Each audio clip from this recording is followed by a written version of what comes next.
नमस्कार साथियों, आप सभी का हमारे YouTube चैनल हिस्ट्री हाईवे 24 में स्वागत है। इस एजुकेशन चैनल के माध्यम से आप सभी भी अभ्यर्थियों को इतिहास से संबंधित वीडियोग्राफी देखने को मिलेगी। इस सोशल मीडिया के माध्यम से हम इतिहास के विभिन्न खंडों का अध्ययन करेंगे, जैसे प्राचीन भारत, मध्यकालीन भारत, आधुनिक भारत, विश्व इतिहास व राजस्थान इतिहास से संबंधित टॉपिक का अध्ययन अपने करेंगे।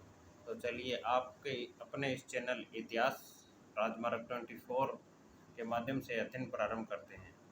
तो आज मैंने विश्व इतिहास के खंड से प्रारंभ करने का निर्णय लिया है, क्योंकि यह खंड अधिकतर कॉम्पिटिटिव एग्जाम में अछूता रह जाता है। इसलिए यह खंड हम प्रारंभ करने जा रहे हैं। यह खंड व्याख्याता भर्ती, सहायक आचार्य, पीजीटी, टीजीटी, डीएसबी आदि भर्तियों में महत्वपूर्ण रोल अदा करता है। तो चलिए आज का अध्याय अपने यूरोप का पुनर्जागरण से प्रारंभ करते हैं। तो यूरोप के पुनर्जागरण से अपने तात्पर्य लगा सकते हैं कि मध्य युग में जो 6वीं से 15वीं शताब्दी के में जो अंधकारमय युग था, या उसको सामंती युग भी बोल सकते हैं अपने, तो उसमें जो नवीन परिवर्तन हुए उन्हीं को अपने पुनर्जागरण कह सकते हैं। ये पुनर्जागरण का काल 1350 से 1550 के अकॉर्डिंग आता है, तो यानी कि 14वीं से 16वीं शताब्दी के अंतर्गत। पुनर्जागरण शब्द एक फ्रेंच भाषा का शब्द है, जिसका शाब्दिक अर्थ है नूतन जन्म, पुनर्जन्म या फिर से जागना। विभिन्न अर्थ इसके लगाए जा सकते हैं। पुनर्जागरण का तात्पर्य क्या है? मनुष्य की बौद्धिक व स्वतंत्र चिंतन शक्ति के पुनर्जन्म से भी है कि मनुष्य का जो बौद्धिक मस्तिष्क है और स्वतंत्र चिंतन है, उसके माध्यम से भी अपने पुनर्जन्म का तात्पर्य लगा सकते हैं। पुनर्जन्म शब्द का सर्वप्रथम उपयोग इटली के बेसारी ने किया था 16वीं शताब्दी में, और उसने भी वास्तुकला व शिल्प कला के परिवर्तन के लिए इस शब्द का प्रयोग किया गया। तो अगर एग्जाम में क्वेश्चन आए कि पुनर्जागरण शब्द का सर्वप्रथम प्रयोग किसने किया, तो इटली के बेसारी ने, वो भी वास्तुकला व मूर्ति शिल्प कला के क्षेत्र में। दिदरो, एक दिदरो की कोटेशन आती है कि 18वीं शताब्दी में कला व साहित्य के नव सर्जन के लिए, कि दिदरो की एक कोटेशन आती है कि कला व साहित्य के नव सर्जन के लिए जो शब्द काम में लिए गए वो पुनर्जागरण या पुनर्जन्म कह सकते हैं। ठीक है। इंग्लैंड की महारानी एलिजाबेथ का काल पुनर्जागरण का पराकाष्ठा या चरम का काल था। ठीक है। तो इसके माध्यम से अपने 3 कोटेशनें हमने पढ़ ली। बेसारी ने मूर्तिकला व शिल्प कला के लिए बोला था। दिदरो ने क्या कि 18वीं शताब्दी में कला व साहित्य के नवसर्जन के लिए पुनर्जागरण का प्रयोग किया गया था। इंग्लैंड की महारानी एलिजाबेथ, तो इसका काल पुनर्जागरण का सर्वश्रेष्ठ या प्रकाष्ठा का काल कहलाता है। तो इसी के अंतर्गत एक अपने एनसीईआरटी बुक से या 11वीं की विश्व इतिहास से एक 2-3 परिभाषा ली गई है। उनमें से एक ये परिभाषा है हेनरी एस लुक्स के अनुसार।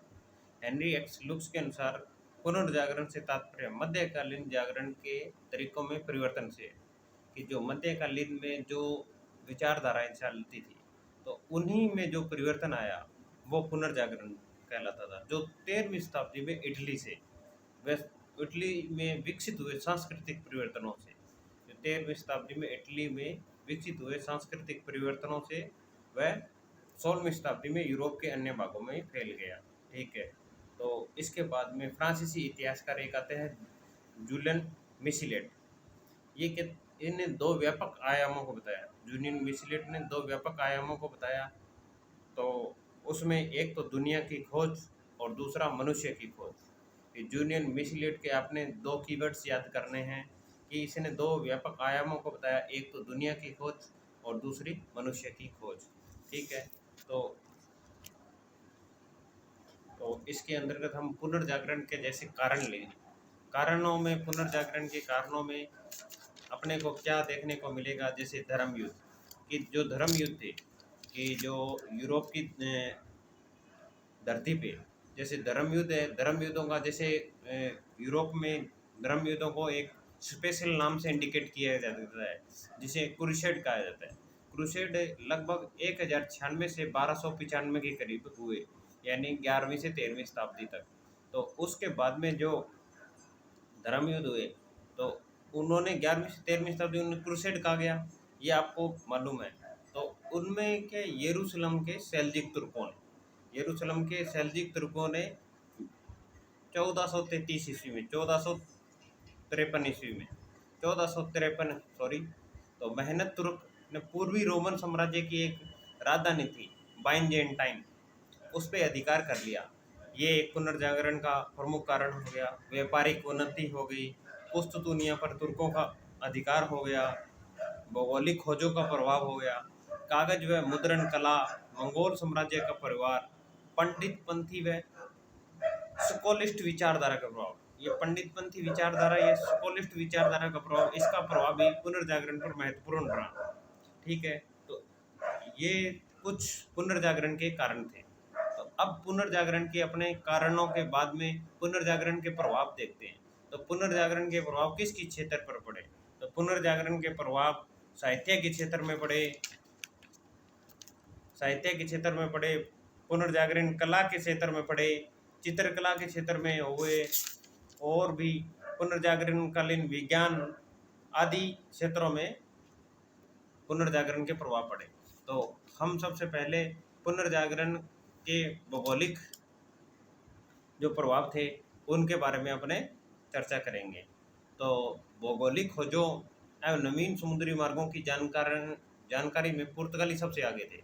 तो पुर्तगाली सबसे आगे थे, उसमें मार्को पोलो द्वारा एक कुतुबनुमा, यानी कुतुबनुमा या इसको दिशा सूचक यंत्र भी कह सकते हो आप, का आविष्कार किया। किसने किया? मार्को पोलो ने। कि मार्को पोलो द्वारा कुतुबनुमा या दिशा सूचक यंत्र का आविष्कार किया गया, जिसके कारण अनेक समुद्री यात्राएं की गई दिशा सूचक यंत्र के। कि अपने को एक आधुनिक युग में एक कंपास से लगा सकते हैं, कि कंपास के माध्यम से अपने को दिशा का ज्ञान हो सकता है। और इसी के आगे कि पुर्तगाली राजकुमार था, पुर्तगाली राजकुमार प्रिंस हेनरी द नेविगेटर ने अजोरे व मदिरा द्वीपों की खोज साउथ अफ्रीका में की। 1415 में अफ्रीका के तटीय प्रदेश सीटा पर पुर्तगालियों ने अधिकार कर लिया।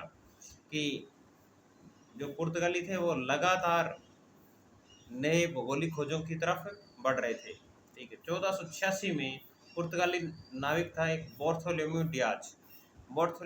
डिमाज ने एक उत्तमाशा अंतरिक्ष, यानी कि cap of good hope, cap of good hope Africa महाद्वीप के दक्षिणतम हिस्से में, जिसे तूफानों का अंतरिक्ष भी कहा जाता है, उसकी खोज की। ठीक है, 1492 में, वो 1486 में बोर्थोलोम्यू डियाज ने कैप ऑफ गुड होप की खोज की। 1492 में क्रिस्टोफर कोलंबस, पूरा नाम क्रिस्टोफर कोलंबस है, वैसे अपने अधिकतर इसे कोलंबस के नाम से जानते हैं। कोलंबस कहाँ का था? इटली का था। ने अमेरिका की खोज की। कि 1492 में ये खोजने तो निकला था भारत को, पर गलती से ये अमेरिका पहुंच गया और वहाँ के लोगों को इसने रेड इंडियन नाम दिया। ठीक है, ये कोलंबस।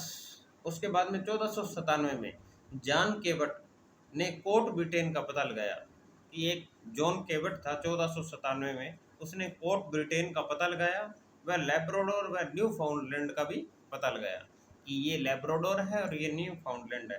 1498 में वास्को डी गामा ने, कि 1498 में वास्को डी गामा ने भारत के कालीकट बंदरगाह पर प्रवेश किया। कि भारत की खोज किसने की? तो 1498 में 15वीं शताब्दी में वास्को डी गामा ने भारत के कालीकट बंदरगाह पर प्रवेश किया। ठीक है, इससे प्रभावित होकर कैमोन्स ने लुसियाड नामक एक पुस्तक लिखी। ये कॉमन्स नाम का एक साहित्यकार था, जिसने वास्को डी गामा से प्रभावित होकर एक लुसियाड नामक की पुस्तक लिख दी। 1499 में, कि 1499 में पिजोन ने ब्राज़ील की खोज की। कि पिजोन नाम का एक व्यक्ति था जिसने ब्राज़ील की खोज की। 1599 में मैगलिन ने फिलीपींस की खोज की। मैगलिन नाम का एक व्यक्ति था तो जिसने 19 में फिलीपींस की खोज की। वह इसने संपूर्ण विश्व की परिक्रमा की। कि ऐसा भी क्वेश्चन आ चुका है कि संपूर्ण विश्व की परिक्रमा या चक्कर लगाने वाला कौन है? तो ये प्रथम व्यक्ति था 1519 में मैगलिन, जिसने विश्व की परिक्रमा लगाई। ठीक है। तो इसके बाद में हम साहित्य पे आ जाते हैं। तो साहित्य से संबंधित कुछ बातें हैं। तो जैसे इसमें साहित्य से दांते हो गया, पेटार्क हो गया, बोकाशियो हो गया, आदि ने जो इटली के साहित्य में जो अपना अभूतपूर्व योगदान दिया है, उसके माध्यम से अपने बताना चाहेंगे। हाँ जी। तो अब दांते के बारे में बात कर रहे थे। तो दांते जैसे एक इटली का फ्लोरेंस का निवासी था। तो दांते का जन्म 1265 से 1321 में इनकी मृत्यु हो गई थी। तो 1265 से 1321 तक दांते का पूरा काल है। ठीक है। दांते फ्लोरेंस के निवासी थे। दांते के बारे में अपने कह सकते हैं कि दांते पुनर्जागरण का अग्रदूत, यह प्रथम व्यक्ति था जिसने महत्वपूर्ण अपनी रचनाओं के माध्यम से इटली के साहित्य को एक नया बल प्रदान किया। तो उसमें दांते की अब कुछ रचनाएं हैं, जैसे डिवाइन कॉमेडी। ये इटली भाषा का पहला महाकाव्य है। वह यूरोप की आधुनिक भाषा टक्सनी में लिखित महत्वपूर्ण करती है कि डिवाइन कॉमेडी दांते की। ठीक। उसके बाद में वितानोवा, प्रेम गीतों का संग्रह। प्रेम गीतों का संग्रह वितानोवा एक रचना थी, तो जिसमें ब्रिटिश नामक महिला की सुंदरता का वर्णन है। तो दांते दांते की एक अन्य रचना द मोनार्कियो, ये क्या है, एक राजनीतिक रचना थी जिसे पोप विरोधी रचना होने के कारण जलवा दिया गया। तो दांते की अपने महत्वपूर्ण 3 रचनाएं की है, डिवाइन कॉमेडी, वितानोवा और द मोनार्कियो। मोनार्कियो है वो राजनीतिक रचना थी, और ब्रिटिश है जो वितानोवा है वो प्रेम गीतों का समूह है। एक इसकी अन्य रचना है द वल्गरी ऑफ इकोलेशिया। द वल्गरी ऑफ इकोलेशिया ये भी दांते की महत्वपूर्ण रचना है। ठीक है। दांते को इतालवी कविता का पिता कहा जाता है, या इतालवी पद का इतालवी पद का जनक है। तो दांते को जैसे इतालवी पद का जनक कहते हैं, उसी प्रकार इतालवी गद्य का जनक बोकाशियो को कहा जाता है। वो अपने आगे करेंगे। ठीक है। उसके बाद में अपने दूसरा साहित्यकार लेते हैं पेटार्क। पेटार्क का जन्म 1304 से 1374 ईस्वी में हुआ। ठीक है। ये भी फ्लोरेंस के निवासी थे। फ्रांसिस्को पेटार्क इनका पूरा नाम था। तो पेटार्क को पुनर्जागरण का पिता भी कहा जाता था।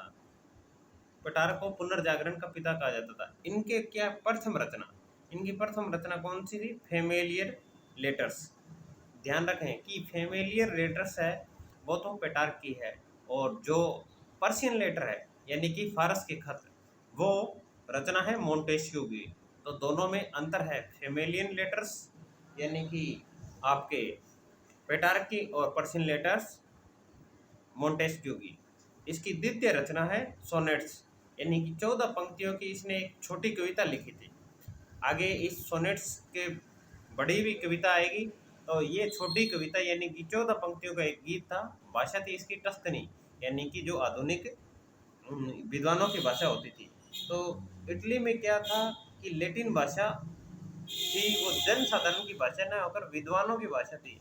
इटली के साहित्य को 16वीं शताब्दी में सिनक्योसेटो कहा जाता था। कि 16वीं शताब्दी में इटली के साहित्य का क्या कहा जाता था? सिनक्योसेटो। पोप लियो दसम था, वो पोप लियो दसम के कलाकारों व लेखकों का संरक्षक था।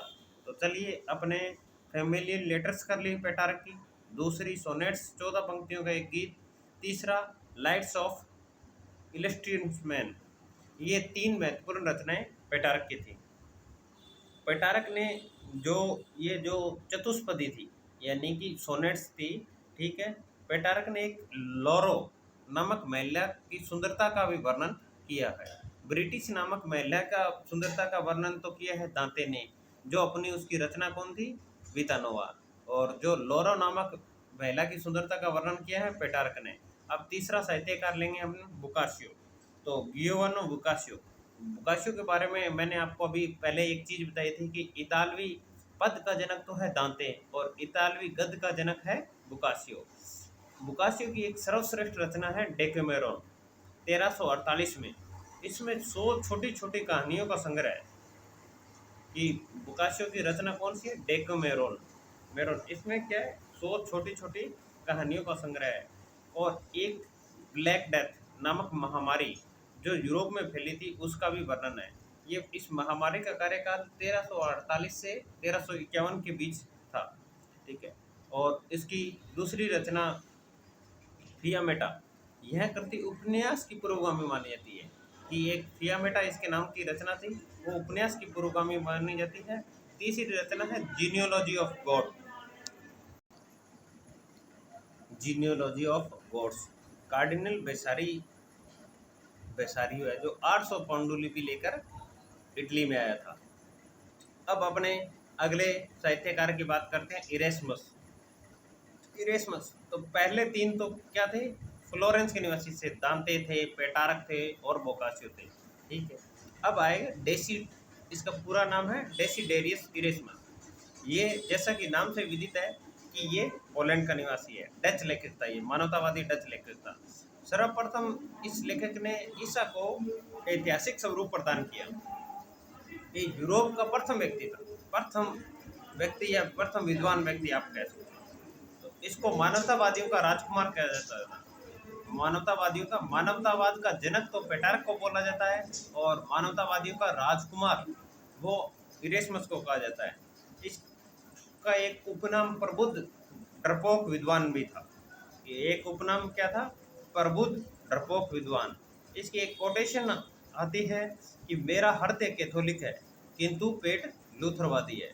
ये मेरा हृदय कैथोलिक है और पेट लूथरवादी है। इरेस्मस का चित्र अल्बाइन द्वारा बनवाया गया। इरेस्मस का चित्र किसके द्वारा बनवाया गया? अल्बाइन के द्वारा। इरेस्मस की कुछ प्रमुख रचनाएं हैं जैसे फ्रेज ऑफ फॉली। इस रचना का ये इरेस्मस की रचना है फ्रेज ऑफ फॉली। इस रचना का इसने 1511 में अनुवाद किया, ठीक है?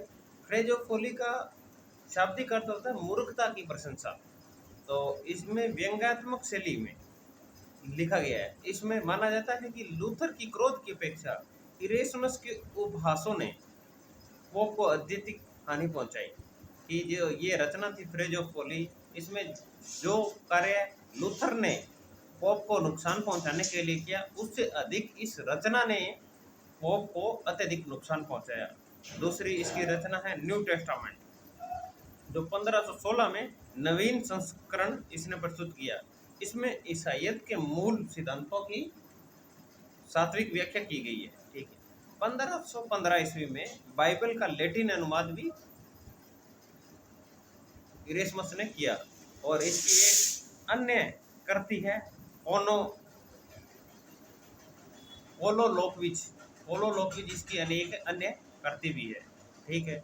और मध्यकालीन आतंक एवं सत्ता के विरुद्ध खड़ा होने वाला आधुनिक व्यक्ति कौन था? यूरोप का मोंटेन था। कि एक मध्यकालीन आतंक एवं सत्ता के विरुद्ध खड़ा होने वाला आधुनिक व्यक्ति कौन था? मोंटेन था। और अगला साहित्यकार अपने लेंगे मिगेल द सर्वेंटीज। मिगेल द सर्वेंटीज पूरा नाम, वैसे तो शॉर्ट नाम चलता है सर्वेंटीज। सर्वेंटीज कहाँ का था? सेका सर्वेंटीज, सेका स्पेनवासी, स्पेनवासी। इसने रचना लिखी थी डॉन क्विक्सोट। ये डॉन क्विक्सोट तो डॉन क्विक्सोट क्या है? सामाजिक पर एक व्यंग्यात्मक रचना थी। डॉन क्विक्सोट क्या है? सामाजिक व्यंग्यात्मक एक रचना थी। तो इसने अनेक प्रसिद्ध कृतियां लिखी जैसे हर कुत्ते का दिन आता है, एक पंखों से पक्षी एक साथ रहते हैं इत्यादि। तो उसके बाद में आता है चौसर। चौसर क्या है? अंग्रेजी काव्य के जनक थे। चौसर क्या है? अंग्रेजी इतालवी गद्य के जनक। इतालवी गद्य के जनक बोकासियो, इतालवी पद के जनक दांते और अंग्रेजी काव्य के जनक चौसर थे। चौसर को अंग्रेजी साहित्य का होमर भी कहा जाता है। ये चौसर को क्या कहा जाता है? अंग्रेजी साहित्य का होमर भी कहा जाता है। इसने सोनेट्स लंबी कविता को जन्म दिया। सोनेट्स जो चतुष्पदी थी जो छोटी कविता थी उसको तो जन्म दिया किसने, पेटारक ने, और सोनेट्स लंबी कविता को जन्म दिया चौसर ने। इसने बुकासियो की रचना, बुकासियो की एक रचना अभी आपने बात की थी डेकेमेरोन, जिसमें 100 छोटी छोटी कहानियों का संग्रह है। तो डेकेमेरोन पर इसने एक अपनी एक रचना लिख दी, कैंटबरी टेल्स। तो चौसर की एक रचना कौन थी, कैंटबरी टेल्स, जिसमें सेक्सनी बोली का प्रयोग किया गया था।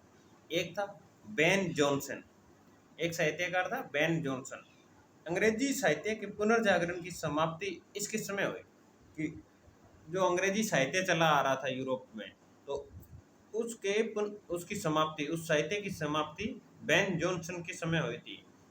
एक अन्य साहित्यकार था टॉमस मूर, जिसकी एक महत्वपूर्ण कृति है, लगभग सभी एग्जामों में देखने को मिलती है, यूटोपिया। यूटोपिया का शाब्दिक अर्थ है आदर्श राज्य। ठीक है, आगे अपने अन्य महत्वपूर्ण विद्वान लेने जा रहे हैं मैकियावेली, कि निकोले मैकियावेली, ये भी फ्लोरेंस के निवासी थे। तो इन्होंने क्या है, इनके बारे में एक महत्वपूर्ण है कि ये आधुनिक चाणक्य से इनकी तुलना की गई है, कि मैकियावेली उस टाइम यूरोप में आधुनिक चाणक्य या आधुनिक राजनीति के पिता कहलाते थे, क्योंकि इन्होंने अपने संज्ञान से इतनी महत्वपूर्ण रचनाओं की जो व्याख्या की है वो आप देख सकते हैं। कि पहला इन्होंने लिखा था हिस्ट्री ऑफ फ्लोरेंस रिपब्लिक, यानी कि फ्लोरेंस के गणतंत्र का इतिहास, जहाँ ये पैदा हुए थे उसी का इन्होंने इतिहास लिख दिया कि ये मेरी जन्मभूमि का इतिहास है। ठीक है, फ्लोरेंस का इतिहास। दूसरा, इनकी राज्य के प्रति एक महत्वपूर्ण अवधारणा थी, द प्रिंस। उसमें राज्य की नई अवधारणा की, राज्य कैसा होना चाहिए, किस प्रकार से उसमें व्यवस्था होनी चाहिए, इसके बारे में इन्होंने द प्रिंस की रचना की। एक अन्य रचना है इनकी art of war, art of war Mandragola, जो इटालियन भाषा में थी, और डिस्कोर्स ऑन लिवी। तो ये कुछ महत्वपूर्ण रचनाएं थी, फ्लोरेंस का इतिहास, the Prince, art of war, Mandragola, discourse on Livy, Niccolo Machiavelli के बारे में। कि इन्होंने फिशर ने इनको सत्ता की राजनीति के कलाकार बोला है, कि फिशर ने इनको क्या बोला है, सत्ता क्या राजनीतिक कलाकार मैकियावेली था, फिशर ने ये कोटेशन दी है। तो अगला अपने इतिहासकार लेते हैं विलियम शेक्सपियर। विलियम शेक्सपियर पुनर्जागरण काल की सबसे बड़ी देन मानते हैं, तो विलियम शेक्सपियर को मानते हैं कि इन्होंने अनेक रचनाएं लिखी, जिनमें से कुछ प्रसिद्ध रचनाएं ये है। तो पहली इनकी रचना है मर्चेंट ऑफ वेनिस, यानी कि वेनिस के व्यापारी, मर्चेंट ऑफ वेनिस। दूसरी रचना है रोमियो एंड जूलियट। तीसरी रचना है मिड समर नाइट ड्रीम्स। चौथी रचना है हेमलेट। और पांचवी मैकबेथ। छठी ओथेलो। सातवीं किंग लियर। आठवीं जूलियन सीजर। नौवीं हेनरी चतुर्थ। और 10वीं एज यू लाइक इट। तो ये आपको 10 रचनाएं मैंने आपको बताई। एक बार इनका फिर से रिवीजन कर लेते हैं। Merchant of Venice, Romeo and Juliet, mid night's dream, Hamlet, Macbeth, Othello, King Lear, Julian Caesar, Henry चतुर्थ, एज यू लाइक इट। तो मैकबेथ में एक थोड़ी पंक्ति आई हुई है किसी एग्जाम में, वो मैंने इसमें ऐड कर दी है कि एक बुरे से बुरे व्यक्ति में कुछ न कुछ मानवीय करुणा होती है। तो ये किस महत्वपूर्ण कृति की पंक्ति है, तो ये मैकबेथ की है। ठीक है, तो उसके बाद में अपने फ्रांसिस बेकन को लेते हैं कि ये इंग्लैंड, फ्रांसिस बेकन कहा गया था, इंग्लैंड का निबंधकार था। इसे आधुनिक विज्ञान का पिता भी कहा जाता है, कि आधुनिक विज्ञान का पिता की बेकन, और विज्ञान वैसे बेकन वैसे विज्ञान का पिता कहा जाता था। इसकी महत्वपूर्ण रचनाएं थी the new Atlantis, the advancement of learning, इनके प्रमुख निबंध थे। इन्होंने द हिस्ट्री ऑफ हेनरी सप्तम भी पुस्तक लिखी, और विज्ञान पे एक इन्होंने महत्वपूर्ण पुस्तक नोवम ऑर्गेनम लिखी, नोवम ऑर्गेनम भी इन्होंने लिखी। तो उसके बाद में जैसे हमने महारानी एलिजाबेथ की बात की कि महारानी एलिजाबेथ का काल अपनी पुनर्जागरण के प्रकाश का काल कहा जाता था। इनके काल को गाने वाली चिड़िया का घोंसला भी कहा जाता था। इनके काल में मुख्य इतिहासकार थे एडमंड स्पेंसर, जिन्होंने फेरी क्वीन लिखी। एडमंड स्पेंसर की महत्वपूर्ण रचना थी फेरी क्वीन, ठीक है। क्रिस्टोफर मार्लो, तो इन्होंने 3 महत्वपूर्ण रचना लिखी। Timur Lang great and world, दूसरा the Jew of Malta, doctor Faustus, ये इनकी महत्वपूर्ण रचनाएं थी। मार्सिंगिलियो मार्सिगिलियो उसने एक महत्वपूर्ण रचना लिखी डिफेंडर ऑफ पीस, जो एक राजनीतिक चिंतन पर आधारित थी, ठीक है। और एक अन्य इतिहासकार थे रेबलास। रेबलास कहाँ के थे? फ्रांस के थे। इन्होंने लिखी हीरोइक डिडास ऑफ गार्गेंतुआ पांतागुएल। इनका रेबलास का मूल मंत्र क्या था? प्यास था, बौद्धिक व साहित्य है। इस रेबलास मूल मंत्र प्यास, इसका मतलब क्या था? नया संदेश। और इसमें ऐतिहासिक आलोचनाओं का जनक माने जाते हैं वो है लोरेंजेवाला। लोरेंजेवाला को ऐतिहासिक आलोचनाओं का जनक माना जाता है। इन्होंने अपनी रचनाओं में पोप को चुनौती दी। फ्रांसीसी इतिहासकार मैंने आपको बता दिया, रेबलास था, मार्सिंगिलियो था, इरेस्मस था, एक मोंटेन था। मोंटेन के बारे में आपको बताया कि ये प्रथम आधुनिक व्यक्ति था, ठीक है। सर्वेंटीज के बारे में मैंने आपको बता दिया कि इसने डॉन क्विक्सोट लिखी, और अन्य इनकी प्रसिद्ध उक्तियां थी कि हर कुत्ते का दिन आता है, एक से पंखों के पक्षी एक साथ रहते हैं, इत्यादि। तो ये अपने को साहित्य के बारे में जानकारी उपलब्ध थी। तो हम आगे की क्लास में पुनर्जागरण कला के बारे में, जैसे